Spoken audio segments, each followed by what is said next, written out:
আসসালামু আলাইকুম। আমার চ্যানেলে আপনাদের সকলকে স্বাগত।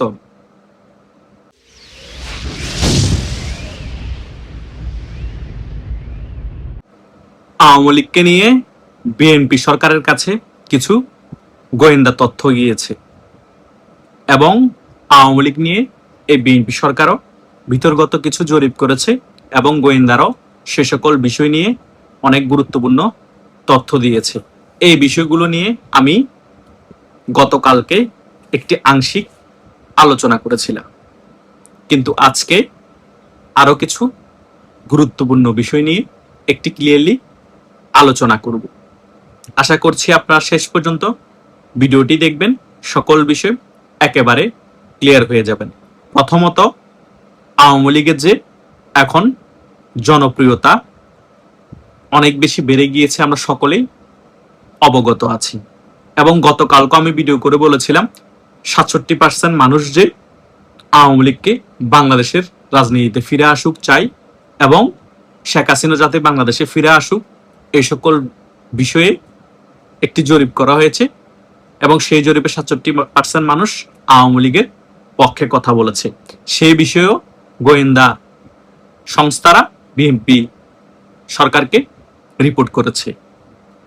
আর আরেকটি সবচেয়ে গুরুত্বপূর্ণ বিষয় হচ্ছে বাংলাদেশ আওয়ামী লীগের নেতাকর্মীরা অনেক বেশি আগের থেকেও সংগঠিত হয়ে গিয়েছে এবং সকলেই আগের থেকেও বেশি বিক্ষোভ মিছিল করার প্ল্যানিং করছে সারা বাংলাদেশ জুড়ে, এবং আওয়ামী লীগের অনেক মধ্যম পর্যায়ের নেতারাও বাংলাদেশে ফিরে আসছে আওয়ামী লীগের বিক্ষোভ মিছিলের পরিমাণ বাড়ানোর জন্য এবং আওয়ামী লীগকে সামনে থেকে নেতৃত্ব দেওয়ার জন্য।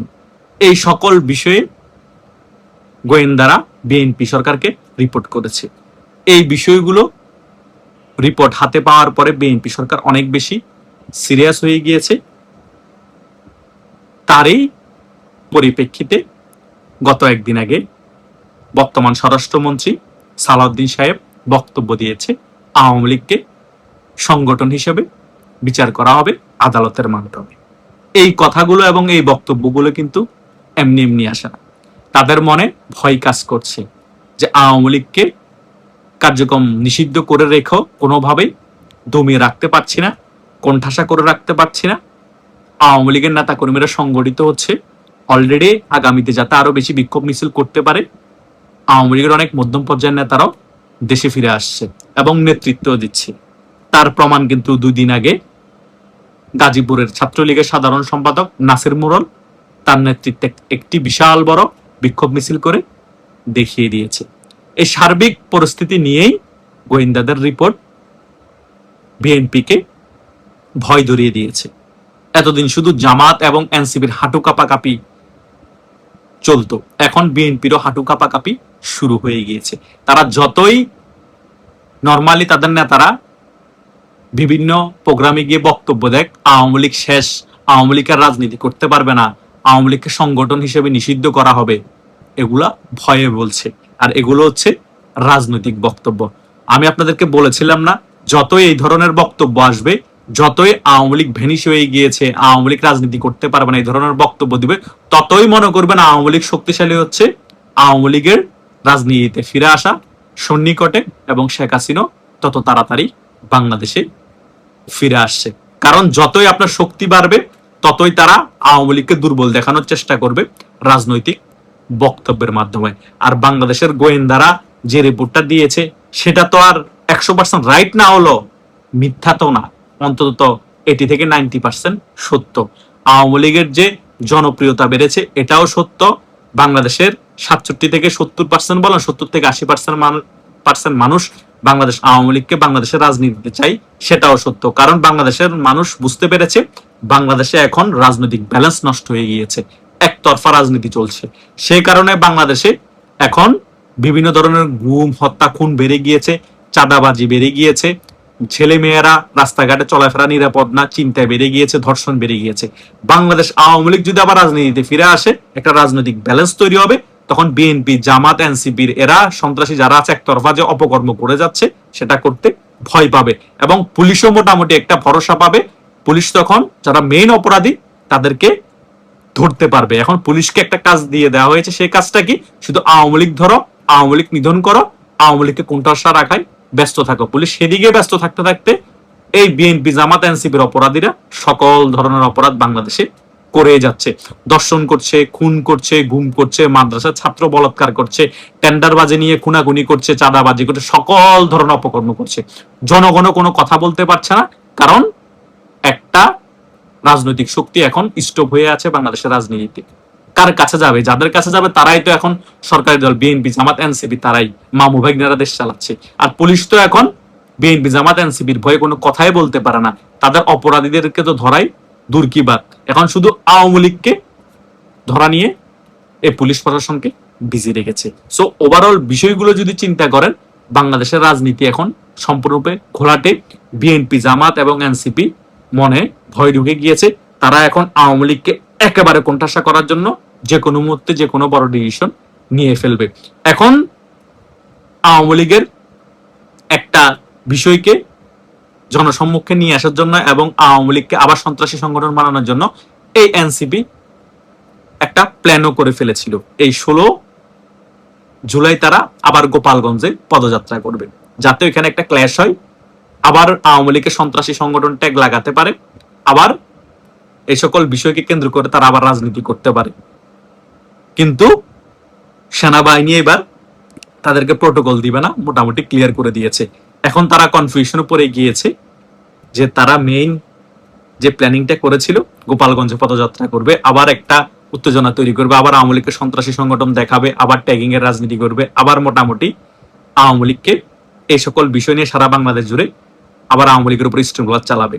সেটাও হয়তোবা ভেস্তে যেতে পারে, কারণ তারা এখনো কনফার্ম হচ্ছে না যে যাবে নাকি যাবে না। কারণ পুলিশ প্রোটেকশন এবং আর্মি প্রোটেকশন না দিলে, এই দুইটা বাহিনীর প্রোটেকশন ছাড়া গোপালগঞ্জ গেলে তাদেরকে পিষে ফেলবে গোপালগঞ্জবাসী। কারণ গতবারে কিন্তু 6 জন মারা গিয়েছে, কিন্তু তাদেরকে ছাড়তে চায়নি গোপালগঞ্জবাসী। আর্মি পর্যন্ত গুলি করেছে, গুলি করে 6 জনকে মেরে ফেলেছে।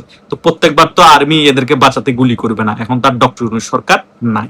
সো বিভিন্ন ধরনের প্ল্যানিং চলতেছে এনসিপির পক্ষ থেকে, বিএনপির বিভিন্ন নেতাদের বক্তব্য দিয়ে, জামাতের পক্ষ থেকে সকল ধরনের খেলা, সকল ধরনের মাল মশলা শুধু আওয়ামী লীগকে সন্ত্রাসী সংগঠন বানানোর জন্য, আওয়ামী লীগের সংগঠন হিসেবে নিষিদ্ধ করার জন্য এবং আওয়ামী লীগকে জনগণের কাছে খারাপ করার জন্য।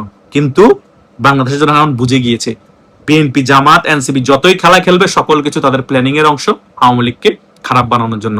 এখন আর আওয়ামী লীগকে খারাপ বানাতে পারবে না, বাংলাদেশের জনগণকে ব্রেন ওয়াশও করাতে পারবে না। কারণ এই জামাতও যে বিশাল বড় মুনাফেক, এই জামাত যে দিনে এক কথা বলে রাতে এক কাজ করে, সেটাও কিন্তু বাংলাদেশের জনগণ গতকালকে জামাতের এক কর্মকাণ্ড দেখে আরো ক্লিয়ার হয়ে গিয়েছে। বাংলাদেশের মধ্যে আমেরিকার একটা প্রোগ্রাম হয়েছে, সেখানের মধ্যে জামাতের একটা অংশ উপস্থিত থেকেছে, আবার ইরানের মধ্যে খোমেনির জানাজা হয়েছে, সেখানের মধ্যে জামাতের একটা অংশ উপস্থিত হয়েছে। মানে তারা আমেরিকাকেও ঠিক রাখছে, আবার ইরানের সাথে সম্পর্ক রাখছে। এভাবেই করে তারা রাজনীতি করছে, মুসলিম দেশগুলোকে বুঝাচ্ছে বাংলাদেশে আমরা একমাত্র সবচেয়ে বড় ইসলামিক রাজনৈতিক দল, আমাদেরকে টাকা ফান্ডিং করো, আমরা বাংলাদেশের মধ্যে ইসলামিক রেভলিউশন ঘটাবো।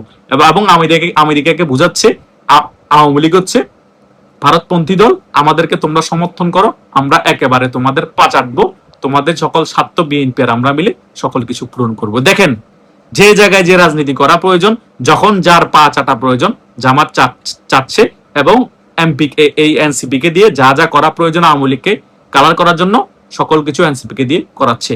এবং বিএনপির সকল নেতাদেরকে ব্রেনওয়াশ করিয়ে যা যা বক্তব্য দেওয়া দরকার যখন তখন তাদেরকে দিয়ে টেকনিক্যালি ভাবে সেগুলো দেওয়াচ্ছে। যেমন সালাউদ্দিন আহমেদ সাহেব স্বরাষ্ট্রমন্ত্রী হয়ে ওনার মতো একজন লোক আওয়ামী লীগকে নিয়ে সংগঠন হিসেবে কিভাবে নিষিদ্ধ করবে সেগুলা ওই জুলাই যোদ্ধাদের একটা প্রোগ্রামে বক্তব্য দিচ্ছে। তারেক জিয়া নিজের মনের ভিতর যা আছে তিনি তা প্রকাশ করছে না, অন্যান্য সকল এমপি মন্ত্রীদের দিয়ে সেগুলা প্রকাশ করাচ্ছে। এভাবে চলছে বাংলাদেশের রাজনীতি। সো একটা গণতান্ত্রিক দেশের মধ্যে এভাবে রাজনীতি চলতে পারে না। যতই গোয়েন্দা রিপোর্ট নিয়ে আপনারা টেস্টিং করেন যে আওয়ামী লীগের জনপ্রিয়তা কেমন, আওয়ামী লীগ বাংলাদেশের রাজনীতিতে ফিরতে পারবে কিনা, জনগণ কি চাচ্ছে, সকল কিছু আওয়ামী লীগের পক্ষেই যাবে, আপনাদের পক্ষে আর যাওয়ার কোনো সম্ভাবনা নাই। কারণ বাংলাদেশের জনগণ এখন আওয়ামী লীগের দিকে ঝুঁকে আছে এবং আন্তর্জাতিক সকল মিডিয়া এখন আওয়ামী লীগের পক্ষে এবং আন্তর্জাতিক সকল পরাশক্তি আওয়ামী লীগের পক্ষে আছে। আমেরিকা সম্পূর্ণভাবে না গেলেও কিছু বছর বা কিছু মাসের মধ্যে আওয়ামী লীগের পক্ষে আমেরিকা চলে যাবে। এটাই হচ্ছে আন্তর্জাতিক বাস্তবতা এবং বাংলাদেশের বাস্তবতা। আপনারা বাংলাদেশ বিরোধী শক্তি এগুলো মানেন আর না মানেন কিচ্ছু যায় আসে না। আশা করছি যারা আমার এই ভিডিওটি প্রথম থেকে শেষ পর্যন্ত দেখেছেন তারা মোটামুটি বিষয়গুলো ক্লিয়ারলি বুঝতে পেরেছে। ধন্যবাদ সকলকে।